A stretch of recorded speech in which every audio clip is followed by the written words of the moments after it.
Hello फ्लिक्सर्स, तो कैसे हैं आप सब। उम्मीद करता हूँ आपका दिन शानदार जा रहा है। तो आज की जो मूवी आपको भाई एक्सप्लेन करने वाला है वो होगी काफ़ी खतरनाक, क्योंकि आज की मूवी में हम देखेंगे एक साधारण सा दिखने वाला व्यक्ति किस प्रकार से एक स्पेशल मिशन पे काम किया हुआ एक्स ऑफिसर निकलता है और वो बाद में सबका बैंड कैसे बजाता है। तो आज की इस मूवी में काफ़ी मजा आएगा, तो वीडियो को अभी से लाइक कर दो।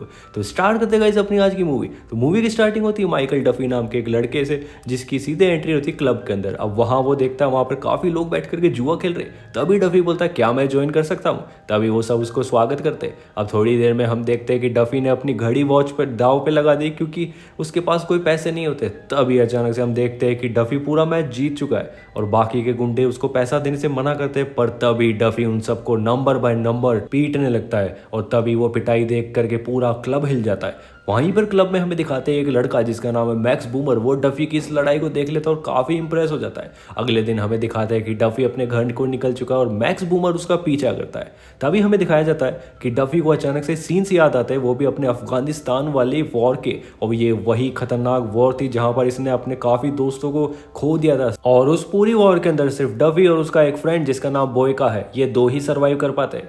अगले दिन मैक्स सीधे गेट खटखटाता है और सीधे डफी के घर के बाहर आ जाता है। तभी अंदर से डफी निकल के आता है और वो मैक्स को देखे वापस से गेट को बंद कर लेता है। फिर मैक्स बोलता है कि मेरे पास एक पार्टी का ऑफर है। इतना सुनने के बाद डफी सोचता है कि क्यों ना इससे बात कर ली जाए। तभी ये दोनों फटाफट से रेस्टोरेंट में निकलते हैं, जहां पर मैक्स डफी को बोलता है कि मैंने तुम्हारी फाइट देखी थी और तुम काफ़ी शानदार लड़ते हो। अगर तुम इसी तरीके से लड़ते रहोगे तो हम काफ़ी अमीर भी बन सकते हैं। तो इस ऑफर को देख करके डफी सोचता है कि ये किस तरीके की बात है। तभी मैक्स बोलता है मैं तुम्हें प्रूफ दे सकता हूँ। इसके बाद वो ले जाता है डफी को एक लड़के के पास जिसका नाम होता है डोनाल्ड।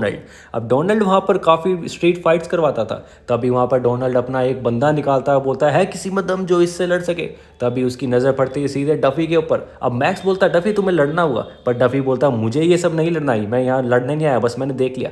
पर तभी जैसे डफी जा रहा होता है तो पीछे से डोनाल्ड और उसके पूरे सारे बंदे उसका मजाक उड़ाते हैं। अब इतना देखने के बाद वो भी अपना चश्मा हटाता है और सीधे फाइट में अपर कर देता है और तो अभी वो बंदा सीधे डाउन हो जाता है। इसके बाद हमें दिखाया जाता है कि वहाँ पर पुलिस आ चुकी है। अब पुलिस का सायरन सुनते सभी दौड़ने लगते हैं और मैक्स और डफी भी अपना पैसा लेकर के निकल जाता है। इसके बाद डफी को उसके हक का पैसा मिल जाता है। अब मैक्स बोलता है कि आखिर तुम रहते कहाँ हो। इसके बाद डफी मैक्स को अपनी हालात बताता है। अब हालात सुनने के बाद डफी को मैक्स बोलता है कि क्यों ना तुम मेरी बहन के घर में शिफ्ट हो जाओ। और जैसे ही वो उसकी बहन के घर में पहुंचते हैं, वहाँ उसकी बहन ऑलरेडी उसके बॉयफ्रेंड को बहुत बुरी तरीके से धक्के दे रही है और उन दोनों के बीच में लड़ाई चल रही है। अब इतना देखने के बाद जैसे ही उसका बॉयफ्रेंड उसकी बहन के साथ कुछ गलत करता है, तभी वहाँ पर डफी बीच में आके उसके बॉयफ्रेंड को बुरी तरीके से वही पीट देता है। तभी हमें बताया जाता है कि मैक्स की बहन जिसका नाम है रेचल, वो विधवा है और वो अपनी एक बेटी के साथ वहाँ रहती है। अगले सीन में हमें दिखाया जाता है कि मैक्स पार्कर के पास पहुंचा है। अब पार्कर भी फाइट्स करवाता है। तभी मैक्स बोलता है मेरे पास एक खतरनाक फाइटर है। साथ ही साथ हमें यह भी बताया जाता है कि मैक्स के ऊपर काफ़ी उधार था पार्कर का। तभी वो बोलता है कि इसी फाइट से मैं तुम्हारा उधार भी चुका दूंगा। पार्कर यहाँ पर तुरंत तैयार हो जाता है, क्योंकि उसे अपने फाइटर्स में बहुत ज़्यादा कॉन्फिडेंस था और वो बोलता है कि ले आओ तुम्हारा फाइटर। दूसरी तरफ हमें दिखाया जाता है कि डफी अपने घर की सफाई कर रहा था। तभी पीछे से गाड़ी आती है और उसमें से मैक्स की बहन रेचल और उसकी बेटी निकलती है। अब रेचल यहाँ पर काफ़ी खुश थी डफी से, क्योंकि उसने पिछली रात उसे बचाया था। अब यहाँ पर ये साथ में खाना खाते हैं। तभी वहाँ पर मैक्स की एंट्री होती है। अब मैक्स यहाँ पर पूरा सिनेरियो बताता पार्कर का कि किस तरीके से फाइट के बारे में उसने डिस्कशन किया। अब यहाँ पर हमें बताया जाता है कि डफी भी फाइट के लिए तैयार हो चुका है, वो भी सिर्फ मैक्स के लिए। अगले सीन में हमें दिखाया जाता है कि पार्कर एक लड़के के साथ बैठा है जिसका नाम है रिग। अब रिग यहाँ पर रेचल का ही बॉयफ्रेंड है और ये पहले पार्कर के लिए ही काम करा करता था, पर क्लैन को छोड़ने से पहले उसने काफ़ी पैसों का घोटाला करा हुआ था। इसके बाद वहाँ पर एक लेडी की एंट्री होती है जो कि करप्ट पुलिस ऑफिसर है, उसका नाम है लिंक्स। अब लिंक्स जैसे ही वहाँ पहुँचती है वो सीधे गन निकाल करके रिग के सर पे रख देती है। वो बोलती है जल्दी बता सारा पैसा कहाँ पर है। तभी रिग बोलता है कि उसने सारा पैसा अपनी गर्लफ्रेंड रेचल के घर में छुपा रखा है। और इतना सुनते ही लिंक्स वहाँ पर सीधे शूट कर देती है रिग को। और ये सीन देखने के बाद पार्कर भी हिल जाता है। तभी लिंक्स बोलती है मुझे फटाफट से वो पैसे चाहिए, तो फटाफट से तुम जाकर के रेचल के घर पे रेड मारो और चेक करो वो पैसे कहाँ पर है। अब अगले दिन हमें दिखाया जाता है कि डफी और मैक्स तैयारी कर करके सीधे पहुंच चुके फाइट के दिन, क्योंकि आज ही वो दिन है जब फाइट होनी है। अब यहाँ पर दिखाया जाता है कि एरेना में ऑलरेडी फाइटिंग चल रही है और वहाँ पर लिंक्स भी मौजूद है। अब अगली फाइट सीधे डफी की होने वाली है। तो डफी और मैक्स आपस में तैयारी कर ही रहे थे, पर तभी बीच में एंट्री होती है डोनाल्ड की। अब यहाँ पर डोनाल्ड सभी को इंट्रोड्यूस कराता है डफी से और बोलता है ये कोई ऐसा वैसा खिलाड़ी नहीं, ये काफी खतरनाक है, तो अपनी बोलियां लगाना चालू कर दो। अब मैच अच्छे से शुरू हुआ ही नहीं था, पर उससे पहले ही डफी ने मैच को खत्म कर दिया और सीधे उस फाइटर को नॉकआउट कर दिया। अब सारे के सारे डफी के ही नाम लेने लगे। अब इसके बाद दोनों मैक्स और डफी वहां से निकल ही रहे थे, तभी वहां पर पार्कर आ जाता है और बोलता है कि क्या तुम मेरे सबसे बेहतरीन खिलाड़ी फोर्ड से लड़ना चाहोगे। अब फोर्ड को देखते ही डफी समझ गया था कि ये कोई हल्का आदमी नहीं है। तभी मैक्स बोलता है फोर्ड से लड़ने के लिए हम 3 गुना लेंगे, पर डफी बीच में इंटरप्ट करके बोलता है 3 नहीं 5 गुना। अब यहाँ पर पार्कर मान भी जाता है। अब फाइट शुरू होती है, वो भी डफी और फोर्ड के बीच में। और तभी हमें दिखाया जाता है कि फोर्ड तो काफी खतरनाक निकला और डफी के ऊपर बहुत हावी होता है। पर तभी अचानक से डफी को अपने विजन्स आने लगते हैं, वो भी अफगानिस्तान वाले वॉर के। अब डफी अपने खतरनाक रूप में आ जाता है और उसको एक ही पंच में सीधे नॉकआउट कर डालता है और वहीं पर बहुत बुरी तरीके से पीट डालता है। सबको फाइट छुड़वानी पड़ती है और तभी हम देखते हैं कि मैक्स और डफी काफ़ी मोटा पैसा निकाल चुके हैं। इसके बाद मैक्स ऊपर वाले को धन्यवाद करता है, बोलता है कि थैंक गॉड कि तुम मेरी ज़िंदगी में आए, वरना मैं कभी भी पार्कर का कर्जा नहीं चुका पाता। इसके बाद अगले सीन में हमें दिखाया जाता है कि रेचल के घर पे पूरी के पूरे पुलिस फोर्स आ चुके हैं, वो भी रेड मारने के लिए। अब रेड मारने के लिए वो इसलिए आए हैं क्योंकि उन लोगों को पता है कि रिग ने पैसा यहीं छुपाया। अब यहाँ पर रेचल बोलती है कि मेरा रिग से कोई लेना था नहीं, रिश्ता काफ़ी पहले ख़त्म हो चुका है। पर फिर भी पुलिस ज़बरदस्ती अंदर घुस के छानबीन करने लगती है और जब उनको कुछ नहीं मिलता तो वो लिंक्स आकर के रेचल को धमकी दे देती है कि अगले बार जब मैं आऊँ तो पैसा टाइम पे मिल जाना चाहिए, वरना तुम और तुम्हारी बेटी जान से जाओगी। इसके बाद अगले सीन में हमें दिखाया जाता है कि डफी और मैक्स जैसे ही घर पे आते हैं उन्हें पता लगता है कि पुलिस वालों ने यहाँ पर क्या किया था, क्योंकि रेचल ने हर एक चीज़ बताती थी और साथ ही साथ ये भी बता दिया था वो किसी पैसे की बात कर रहे थे जो कि वो जानती भी नहीं। अब इतना सुनते ही मैक्स समझ चुका था कि ये सब पार्कर से मिले हुए हैं। इसके बाद मैक्स अपनी बहन और उसकी बेटी को कहीं सेफ छोड़ करके आ जाता है और वहाँ पर जाकर के वो पार्कर को बोलता है कि ये किस तरीके की हरकत है।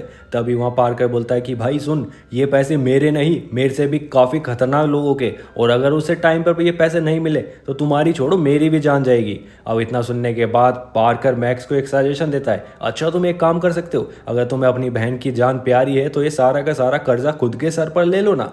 अब यहाँ पर तो गर्मा गर्मी में मैक्स का दिमाग काम नहीं करता, इसलिए वो घर के बाहर निकल जाता है। पर जैसे ही वो बाहर निकलता है वहाँ पर लिंक्स आ जाती है। अब लिंक्स को देखते ही ये लोग समझ जाते हैं कि मामला काफ़ी गंभीर है। अब यहाँ पर डफी डिसाइड करता है कि वो फाइनली एक और फाइट करेगा और सारा कर्जा उसकी बहन का भी चुका देगा। अगले सीन में हमें दिखाया जाता है कि डफी बाहर अकेला बैठा है। तभी रेचल उसके पास आकर के बैठती है, बोलती तुम इतना कम क्यों सोते हो।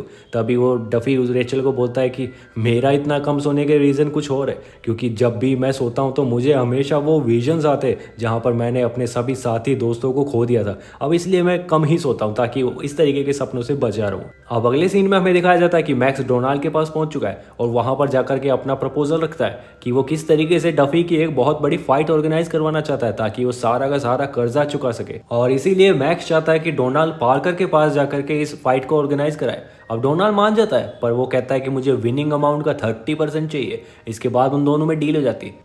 अब अगले सीन में भी दिखाया जाता है कि डोनाल्ड वहां पर स्टाइल मारता हुआ पार्कर के सामने बैठ जाता है, वो भी पैर को टेबल पर रख के। अब उसका ईगो हर्ट होता है और पार्कर उसके जूतों को फेंकता है, बोलता है हटा इसे। और तभी डोनाल्ड उसके गुस्से का फायदा उठा करके बोलता है कि क्या तुम पिछली हार को भूल चुके, क्या तुम सबके सामने अपनी एक हार के साथ ही जाना चाहोगे या फिर एक और फाइट करना चाहोगे। तभी वहां पर पार्कर भी जोश में आ जाता है और बोलता है ठीक है अगली फाइट ऑर्गेनाइज करा दो, मैं अपना फाइटर लेकर के आ जाऊंगा। अब अगले सीन में हमें दिखाया जाता है कि फाइट अरेना सेटअप हो चुका है और वहाँ पर बड़े बड़े लोग आए और लिंक्स और पार्कर भी वहीं पर आए। काफ़ी बड़ी बड़ी बोलियां लग रही। तभी लिंक्स पार्कर को बोलती है यहाँ पर अगर गलती से डफी जीत गया तो सारे के सारे पैसे तुम्हें ही भुगतने पड़ेंगे।